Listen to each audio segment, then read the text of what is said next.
Oi, pessoal, tudo bem? Hoje a gente está aqui para falar sobre obras, obras públicas, incorporações, residências, moradias populares. E é um segmento de construção e incorporação que foi considerado como essencial agora durante a quarentena. Então, são projetos que não pararam, obras públicas que não pararam, e com isso veio também muita demanda por novas soluções, ferramentas e a tecnologia, de novo, ajudando a esses segmentos essenciais se manterem ativos durante a crise. Então, para a gente conversar sobre isso, eu trouxe aqui o Marcos Malagola, é isso, né? Que é diretor de marketing e produtos da Mega Sistemas. A Mega é uma empresa do grupo Sênior e é especializada em fazer software de gestão para diferentes segmentos, mas com um foco e uma atenção bem especial para o segmento de construção e incorporação. Então, Marcos, obrigada por estar aqui conosco, batendo esse papinho e explicando aí como é que a Mega tem ajudado as empresas de construção e incorporação a se manterem ativas com segurança, né, durante essa quarentena. Tudo bem? Tudo bem, Jaqueline, obrigado pelo convite. Momentos diferentes, né? A gente gravando aqui, cada um no seu cantinho, né? Nós estamos trabalhando no home office há algum tempo agora e a gente tem feito alguns dias alternados na empresa, né? Hoje não é o meu dia de ir para a empresa, então hoje é o meu dia de estar aqui em casa. E aí a audiência vai ouvir barulho de cachorro, barulho de rua, né? É o nosso novo normal aqui. Excelente, adoro essa trilha sonora da natureza, então tá perfeito. Marcos, vamos lá, o segmento de construção foi considerado como essencial, continuou as atividades durante a quarentena, né? E com isso, com certeza, vieram demandas novas dos gestores de obra, dos corretores de imóveis, porque a gente vai falar também de incorporação, que é a parte de venda de imóveis, né? E a Mega aí como uma empresa líder, inclusive de soluções para esse segmento, com certeza deve ter percebido junto a esse público novas demandas, novos desafios durante a quarentena. Então, eu queria começar esse nosso bate-papo dando esse overview, assim, entender, né, o que esse segmento que, inclusive, passou por uma crise recente, né, tá agora se reconstituindo dessa crise, e daí agora vem a quarentena. Então, novos requisitos para manter as obras e as pessoas trabalhando. Então, o que tu percebeu de novas demandas e desafios desse segmento de construção e incorporação? Conta aí para a gente um pouquinho. Haja criatividade, né? A gente sai de uma crise para outra e segue a vida. Mas foi muito legal a gente acompanhar os movimentos no mercado, nesse segmento da construção durante esses últimos anos, né? Eu percebo principalmente uma mudança muito grande das empresas. Elas nasceram, geralmente, a grande maioria, né? Ela nasceu ainda muito familiar, né? Muito daquele do construtor que investiu, fez um imóvel, 2, 3 e foi crescendo. E tinha uma gestão ainda muito familiar, né, interna, pouca digitalização, poucos sistemas, poucos controles, né? E o mercado veio exigindo isso ao longo do tempo, né? Veio exigindo que tivesse essa transformação digital, que os contatos se ampliassem, até porque quando você tem um volume de lançamento, um volume de clientes, você consegue fazer um contato mais próximo, mais individualizado, né? Conforme isso vai crescendo, você precisa de ferramentas para gerir esse volume, né? E o que eu tenho percebido é que essas últimas crises, elas aceleraram esse processo dentro do segmento, né? No segmento industrial, a gente teve algumas revoluções aí ao longo dos anos e que trouxeram o segmento da indústria para outros patamares, né? De produtividade, de controle de custos, né? E o mesmo aconteceu com a construção nesses últimos anos, né? O próprio mercado exigiu com que o segmento se transformasse no sentido de controlar melhor seus custos, de entregar uma experiência diferente para o cliente, né, que o cliente pudesse ter uma experiência de contato digital. Então, vou dar um exemplo bem claro do que eu estou falando. Era muito comum, e ainda existe, né, até hoje no mercado, às vezes o cliente precisa de uma segunda via de um boleto, ele quer pagar a conta dele lá, ele ia até a empresa, né, ele vai fisicamente até a empresa lá para buscar uma segunda via.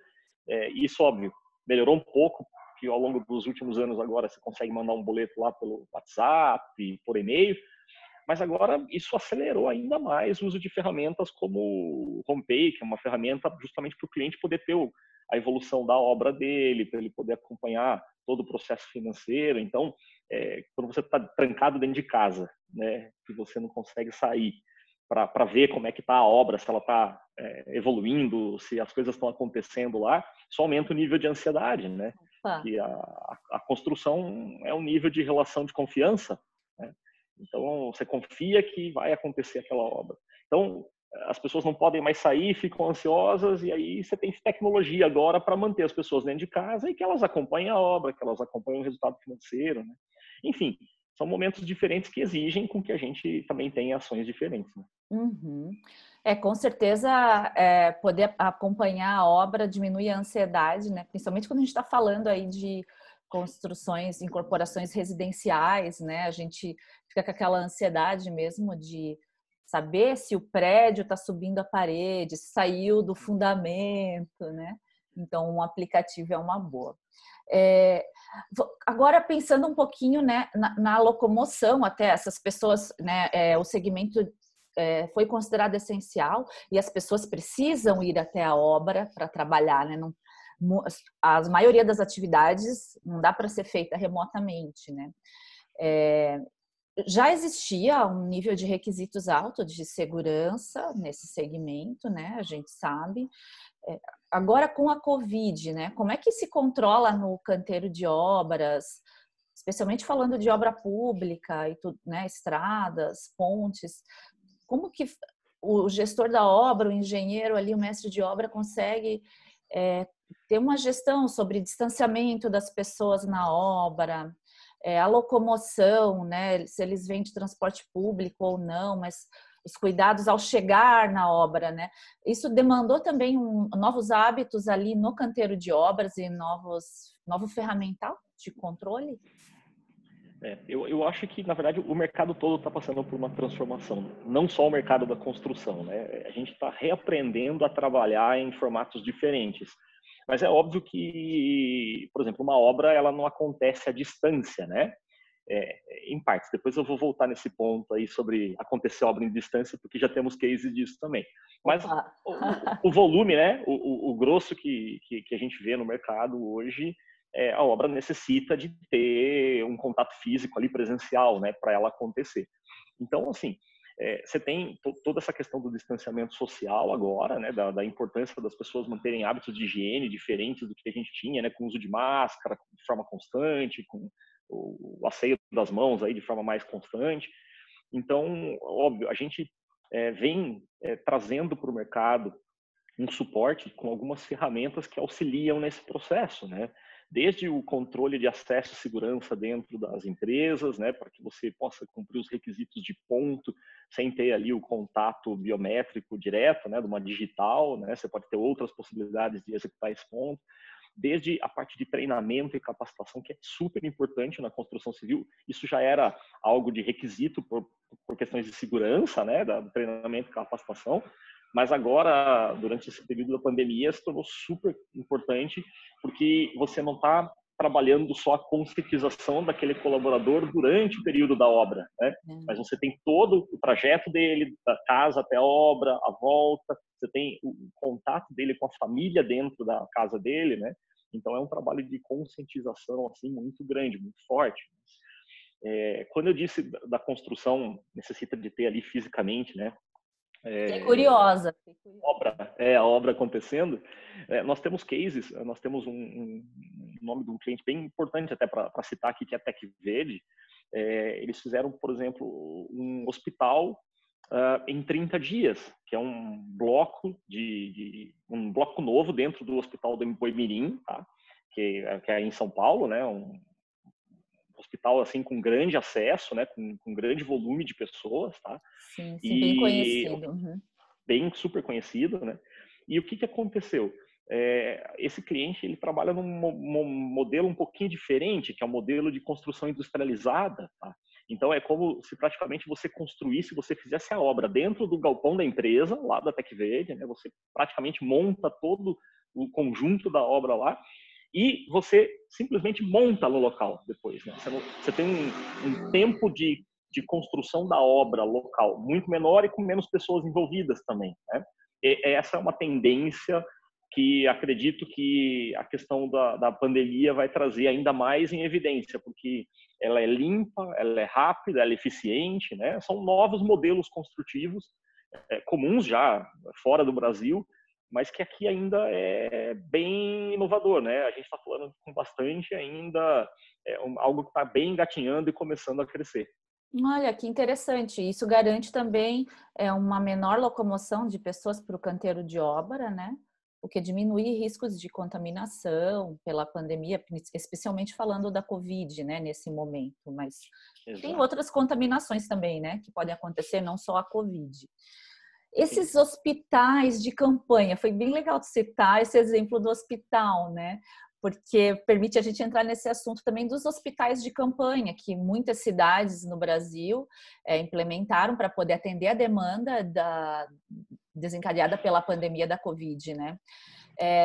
Para a construção desses hospitais, houve alguns novos requisitos que demandou aí alguma solução específica para isso? O que acontece, né? A gente tem vários modelos de hospitais aí que foram construídos, né? Esse modelo que eu citei do Embu-Mirim foram 100 leitos novos em 33 dias, mas ele não é um hospital de campanha, ele vai ser um hospital permanente, tá? Ele é um bloco permanente lá. Então, Eu algo assim entendi isso mesmo. mais legal, né? Ele vai Bem... ficar permanente. Quando a gente fala de hospitais de campanha, geralmente são infraestruturas temporárias, né? Onde você tem tendas grandes e separações ali de obra. Para isso, a gente tem também modelos de atendimento de serviços de obras de curto prazo, né? São essas obras mais específicas, onde você também precisa ter um cronograma, você também tem todo o acompanhamento ali do desembolso. Principalmente nesse momento, a gente sabe que a gente tem geralmente a gente passa por crises de confiança, né? Com a questão de contratações de obras públicas, principalmente quando a gente está falando em tempos de crise, né? Sim. Então, a gente precisa ter transparência nessa relação de custos envolvidos, de mão de obra aplicada, né? Por isso, hoje é praticamente impossível você gerenciar uma obra desse porte sem ter um sistema que consiga, de fato, dar um suporte tecnológico ali e ter as informações envolvidas, né? Sim, entendi. Ainda mais por ser uma construção em curtíssimo prazo, né? Então, tem mais demandas ainda, né, de recursos tecnológicos. Você comentou, né, sobre o acompanhamento da obra, né? Quando é obra pública, principalmente, tem um requisito maior ainda de você fazer esses reportes de andamento da obra, de consumo de material, né? Provavelmente vocês têm também soluções para fazer isso à distância, essas medições? Poxa, é bem legal, Jaqueline. É assim, depois a gente pode falar um pouquinho sobre os vários subsegmentos, né? Quando a gente fala de construção, geralmente a gente coloca a construção como se fosse um bloco único, né? E do mesmo jeito que a indústria, você tem a indústria automotiva, alimentícia, metal mecânica, na construção a gente também tem subdivisões, né? Uma delas é o que a gente chama de construção pesada ou obras de infraestrutura pública, né? O pessoal comumente chama por aí de construção pesada, que são essas obras de grande porte, são estradas, pontes, viadutos, túneis, né? São obras de grande porte, com grandes investimentos e geralmente de longa duração, e que normalmente acabam até extrapolando municípios, né? Às vezes ela começa em um município e termina em outro, passa por vários no meio do caminho, né? Uhum. E essas obras, elas demandam, além de você, imagina só, a gente falou de vários pontos aqui que envolve, por exemplo, a ansiedade quando você compra um apartamento, um imóvel e você quer ver como é que a obra está evoluindo, né? Você imagina a responsabilidade de quando isso é do setor público, que você está administrando o dinheiro de outras pessoas, né? E você tem a necessidade de pontuar a evolução daquela obra para poder fazer jus à liberação das verbas, né? Para poder fazer com que aquilo continue. Então, nós temos sim ferramentas hoje que permitem que você faça medições, por exemplo, dessas rodovias, né? Do avanço dessas rodovias, com georreferenciamento, né, com a foto ali, identificando o local, para você poder comprovar exatamente a evolução da obra, né? comprovar que você esteve naquele local, naquela determinada data, né, pelo georreferenciamento, naquela data, horário, naquele local. Então, assim, você tem vários elementos que ajudam a compor um book de requisitos necessário para que o governo faça a liberação do repasse, né? Faça a liberação das verbas para você continuar as obras. Ah, Então, sim, porque é condicionado, né? Uhum. sim. E quando você tem a obra pública, você tem a necessidade, né, e a obrigatoriedade de prestar contas ao governo para que possa ter o repasse. E quando você tem obras privadas, você tem a necessidade de comprovar a eficiência da obra para o board, para os investidores, para o dono da empresa, enfim, né, para quem faz a gestão, né? Então, você acaba tendo a mesma necessidade com focos diferentes ali, mas obrigatórios, né? E que bom que a tecnologia já estava, inclusive as soluções de vocês já estavam preparadas para poder fazer essa medição com georreferenciamento, até Georreferenciamento. não falar errado, georreferenciamento, as medições via dispositivos móveis, então isso já vem né, se adapta já à nossa necessidade atual, que é justamente fazer o mínimo de coisas presencialmente, né? Muito bom. Exato. Agora, passando um pouquinho para a questão das construções, obras residenciais, né? Eu estava acompanhando aí no noticiário e percebi que existe uma tendência, né? Está se prevendo uma tendência de uma demanda maior em relação a melhores condições de moradia nos setores menos favorecidos, né? Nos lugares menos favorecidos, nas construções populares e tal. Justamente por causa da pandemia, né? Melhores condições de saneamento das moradias e tal. Como é que isso chegou aí para vocês? Como é que vocês estão lidando com esse assunto aí na Mega? Poxa, que pergunta legal. Assim, esse é um desafio grande do Brasil como um todo, né? Essa questão de moradia, com infraestrutura adequada, né? Nós temos aí um déficit de mais de 5 milhões de moradias, né? E isso vem sendo trabalhado, esse número já foi muito maior, através de programas que o governo incentivou, né? Como Minha Casa Minha Vida, programas que conseguiram fazer com que pessoas de baixa renda tivessem acesso ao seu imóvel, né? Mas um número que assustou também, vendo as notícias aí, acompanhando um pouco do mercado, é que a gente tem mais de 11 milhões de déficit em moradias com qualidade. Ou seja, a gente até tem um volume grande de moradias ali, mas que elas não preenchem os requisitos mínimos de uma moradia adequada para uma família, né? E quando a gente fala agora, somente na Covid, ou até outros problemas que a gente já teve, né, como a ebola, que dependem de Febre saneamento, amarela. depende de higiene, então isso fica pior, né? A própria dengue, né? A gente fala, são coisas Dengue. mais triviais, a gente até faz de conta que é do dia a dia, mas não é, né? Na Não verdade, a é. gente tem uma série de problemas aí com isso. Então, óbvio, a gente, como eu falei, o mercado da construção ele se divide em diversos subsegmentos, né? Um deles que está nascendo aí junto com a construção industrializada, que é o que eu citei, também é esse segmento voltado a reformas de imóveis de baixa renda. Tem um cliente nosso, é um caso bem legal, quem tiver interesse depois procurar aí no YouTube, Programa Vivenda, tá? É um programa que, além de tudo, ele tem um cunho social muito forte, né? São várias empresas parceiras fazendo obras de reforma a custos baixíssimos, com prazo de pagamento facilitado, para que se possa garantir o mínimo de estrutura, de moradia para famílias de baixa renda, e principalmente famílias que têm pessoas com doença em casa, que às vezes nem saem de casa, não podem sair, não podem se locomover por uma série de problemas, e que não tem, às vezes, um espaço adequado para morar lá, né? Não tem um quarto adequado, você tem quarto com muita umidade, às vezes com infiltração, você não tem um saneamento básico, né? Então, assim, é um projeto muito legal, assim, tirando até o lado do aspecto financeiro, econômico, um lado social muito bacana desse programa. A gente teve o prazer de conhecê-los aí no ano passado, e a gente fechou uma parceria com eles também. Então, um programa que está desenvolvendo muito legal, e tem outras empresas, acho que hoje já somam mais de 30 participando desses projetos. Então, assim, é um mercado que está começando a crescer, até porque a gente tem muita demanda também. Sim, e como você bem colocou, né? A gente já tem outros problemas, como a dengue, né? que já demandam essa infraestrutura mínima de segurança, infraestrutura nas residências. Então, um projeto desse, projeto Vivenda, eu vou colocar o link depois no comentário Legal. do vídeo. Com certeza impacta milhares de famílias, né? Você falou 11 milhões de moradias, certo? Exato. Que teriam essa demanda, assim, só de largada já, né? Exatamente. Beneficiando aí milhares de famílias, então, com mais segurança, mais conforto e condições mesmo melhores de habitação, né?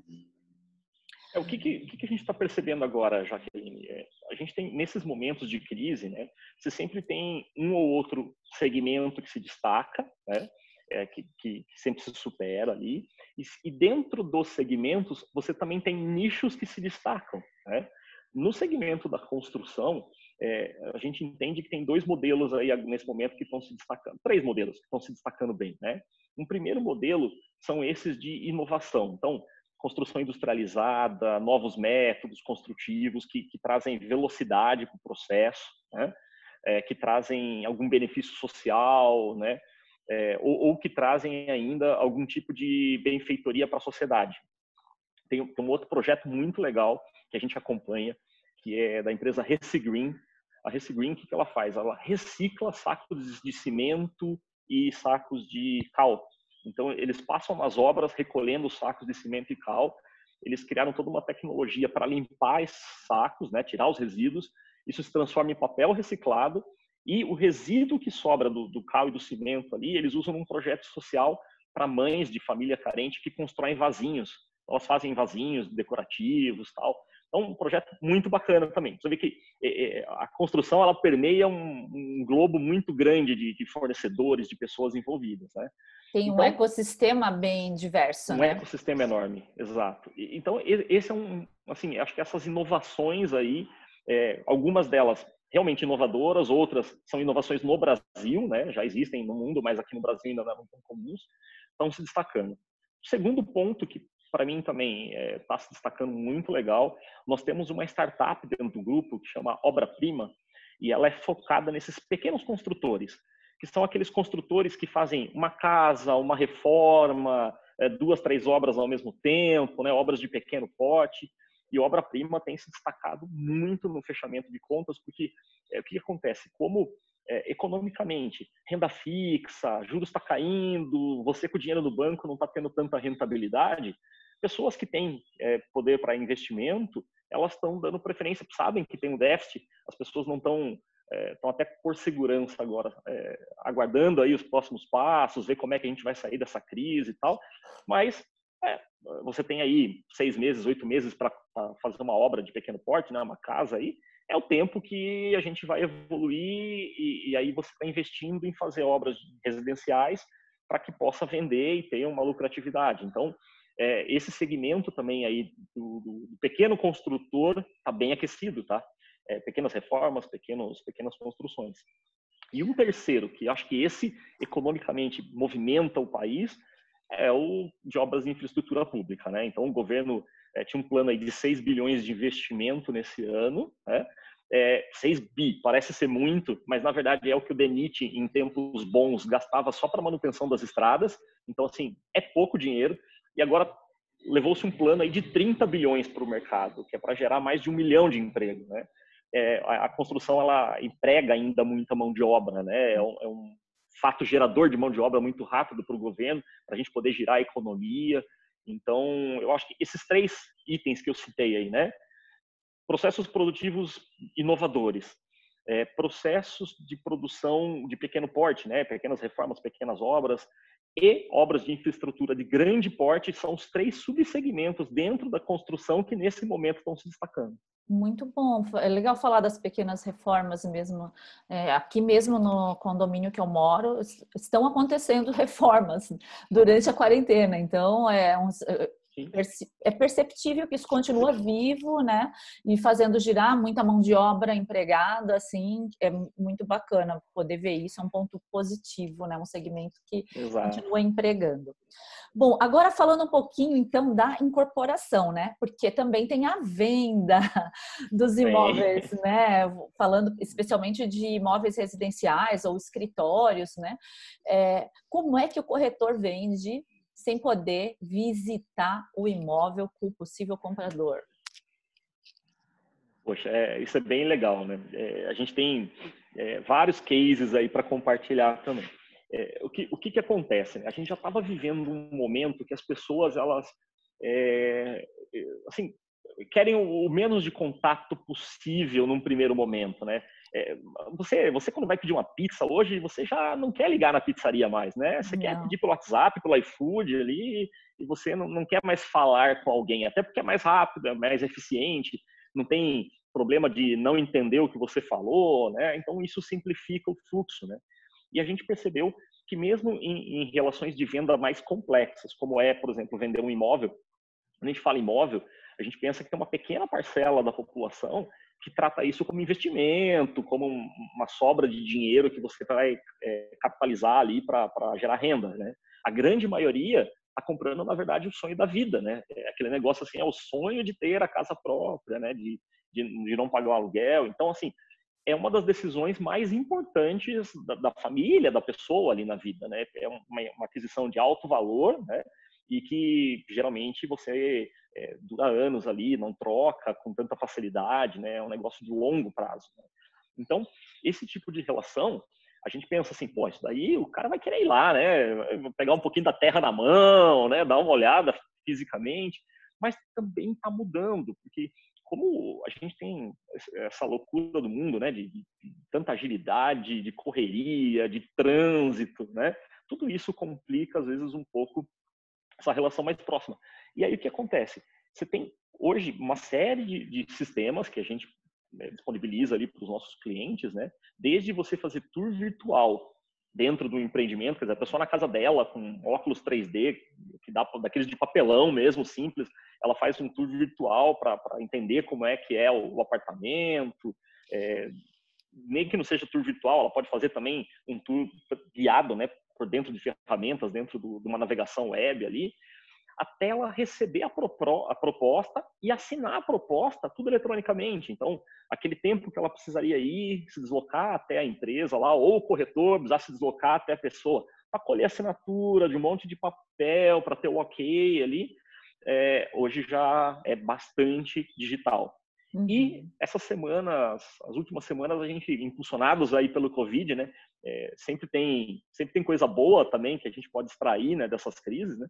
Sempre. A gente tinha um movimento ainda muito tímido dos cartórios, né? Uma revolução no sentido dos cartórios se atualizarem para também deixarem de exigir documentos físicos, interação física e passarem a ser mais digitais, né? E a gente tinha um cartório no Brasil que estava aceitando fazer esse tipo de negociação, ainda com uma série de restrições, né? E agora, nessas últimas semanas, a gente já teve a divulgação que são 9 estados no Brasil que já estão permitindo o registro eletrônico de venda de imóveis. Então, isso vai ser muito legal, porque, especialmente nesse momento, a gente tem o desafio de continuar fazendo as vendas, as pessoas vão ter o receio de sair de casa. Às vezes a pessoa ela já conhece o empreendimento, ela já sabe o que ela quer, mas ela não toma decisão porque ela fala, putz, vou ter que ir lá no cartório, pegar fila, assinar a documentação, né? Então, agora ela pode fazer isso de forma eletrônica, através de ferramentas como o Vimob, que é uma ferramenta nossa lá total para a experiência de venda, né? Então, ela recebe a tabela de preço, ela recebe a minuta do contrato, ela faz a assinatura digital e agora, nos próximos dias, aí ela vai conseguir fazer o registro disso no cartório de imóveis todo eletrônico, sem sair de casa. Isso é um passo enorme mesmo, porque cartórios realmente a gente percebia que existia sim uma certa resistência a digitalizar, a fazer processos de assinatura eletrônica, né, que seja com certificado digital, mas realmente existia uma Sim. resistência, né? Então realmente essa parte de o cartório estar se rendendo à assinatura digital e evoluindo vai facilitar muito. Até porque, como tu comentou, existiam já negócios em andamento que de repente estava ali precisando fazer os trâmites legais para fechar, né? E aí a pessoa, putz, mas eu vou no cartório, né? Será que não dá para eu Exato. esperar? Agora, se pode fazer digital, então não tem Vou mais trazer essa... um exemplo agora para dentro de casa, então, né? Nós, na Mega, já há alguns anos, a gente não trabalha mais com assinatura física de contrato para os nossos clientes, tá? Falando agora da relação cliente-fornecedor da Mega com os seus clientes, né? Uhum. Então, hoje, todo o nosso processo de assinatura, ele está com um contrato padrão publicado em cartório, que o cliente pode acessar a qualquer momento, então tem vistas lá para esse contrato padrão, e a proposta de negociação comercial toda é tramitada através de ferramenta eletrônica, né? Então, ele recebe na casa dele, ele dá o ok eletrônico. Hoje, até juridicamente, a gente não tem a obrigatoriedade de ter um certificado digital na ponta, o que antes era obrigatório juridicamente. E isso também impactava bastante, porque não são todas as pessoas que têm um certificado digital em casa e tudo mais. Agora não tem mais a necessidade, porque você consegue rastrear pela conta daquele usuário, com e-mail e senha, IP, né? Então você tem outras tecnologias ali que garantem transparência ao processo e que dão veracidade jurídica, né? Uhum. É aceito hoje no júri. Então, isso facilita muito, facilitou o nosso processo de venda, porque mesmo durante esse período de crise, a gente está vendendo desse jeito aqui, né? As apresentações acontecem exatamente desse modelo que a gente está Sim. fazendo, né? Vendas E isso digitais, também, total. sabe? E isso está acontecendo com os nossos clientes no segmento da construção também. Então, é muito comum o corretor, às vezes, está lá no estande de venda, faz uma chamada de vídeo junto com um possível cliente, um potencial cliente, mostra o empreendimento, já tem uma ideia de como é que funciona, mostra o lugar ali, dá um tour ali e sai com um contrato digital, já sai assinado. Hoje ainda tinha o impedimento do registro, né? Que agora esse passo vai ser vencido aí nos próximos dias. E os corretores também devem estar se adaptando com essa questão de fazer a venda digital, porque o normal era ir mesmo fisicamente lá no imóvel com o possível comprador, né? Então tem uma adaptação do corretor também, mas por outro lado é uma oportunidade de ele continuar fazendo os negócios, né? Sem ter muitos impactos. Muito E aí, bacana. Jaqueline, teve uma mudança, eu acho que até de comportamento, né? Porque o que acontece? Os corretores, antigamente, quando você tinha um cliente do AAA, né? Aqueles clientes de altíssimo padrão, normalmente você já fazia uma visita lá na casa dele, no escritório dele, junto com o advogado, para poder fechar o contrato. Isso já era meio que hábito, tá? Então, o corretor se deslocava para lá, né? Para a casa do cliente, vamos dizer assim. Mas nos imóveis de menor expressão financeira não era tão comum, né? Só que o mercado está se transformando de uma forma que as pessoas, elas, até os estandes de venda, eles passaram a ter novos comportamentos, né? Eu tenho que abrir à noite, né? Eu tenho que abrir finais de semana, porque meu público durante as 8 às 18 está trabalhando, ele não consegue lá sair do trabalho dele, principalmente quando a gente fala em grandes centros, né? Você fala em São Paulo, que você vai, eu vou dar uma saidinha para ver alguma coisa, uma saidinha é 2 horas, 3 horas, dependendo de onde você for, né? Você não for mais, né? Então, você perde muito tempo de deslocamento. Então, os corretores, eles têm feito uma transformação hoje em todos os níveis aí. Então, em todos esses níveis, desde o AAA até o mais baixa renda, a gente já tem casos aí onde o corretor está fazendo um atendimento mais personalizado. Em vez de 4, 5 pessoas se deslocarem até o empreendimento, é uma pessoa, né? O corretor se desloca até esse cliente e faz lá a assinatura do contrato. São novos tempos, novas necessidades, né? Com certeza. E Marcos, é muito bacana todas as transformações digitais aí que o segmento da construção está vivenciando.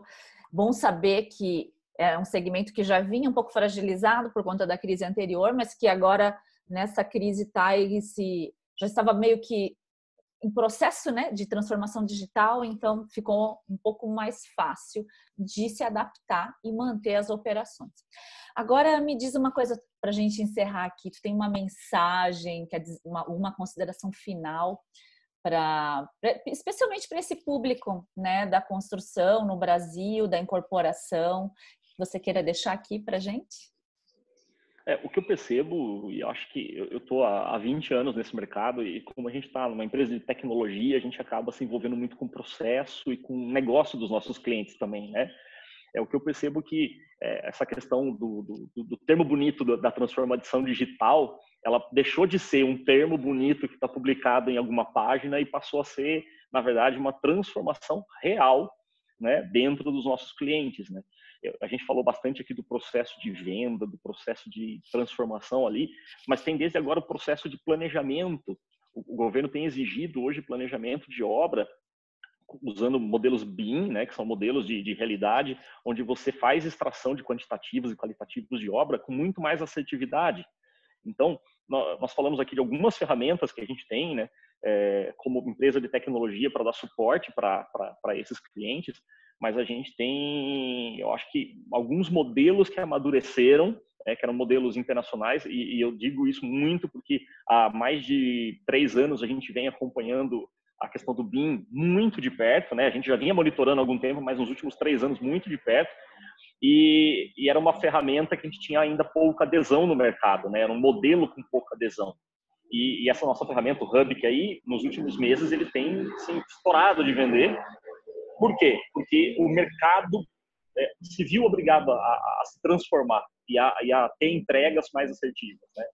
Então, o que eu acho que o recado final é que, sim, nós estamos no meio de uma crise, sim, a gente não sabe exatamente quando ela e como ela vai terminar, mas a gente ainda tem muito dever de casa para fazer como empresas, né? Eu acho que nós, como empresa de tecnologia, estamos fazendo também nosso dever de casa aqui, mas eu acho que o mercado da construção, ela está se permitindo passar por uma revolução, seja de processo, seja de tecnologia, e com certeza as empresas vão sair mais fortes desse processo, aí não tenho dúvida, né? 2019 foi um ano muito bom para o segmento, né? 2020 prometia ser um ano muito bom, veio aí a pancada do Covid, mas eu acredito que a gente sai dessa melhor do que a gente entrou, né? A gente vai ter aí, óbvio, algumas empresas infelizmente vão sofrer, questão de fluxo de caixa, algo muito importante aí nesse momento, mas as que passarem esse momento aqui vão sair muito mais fortes e muito mais fitness, né? Para enfrentar aí a maratona.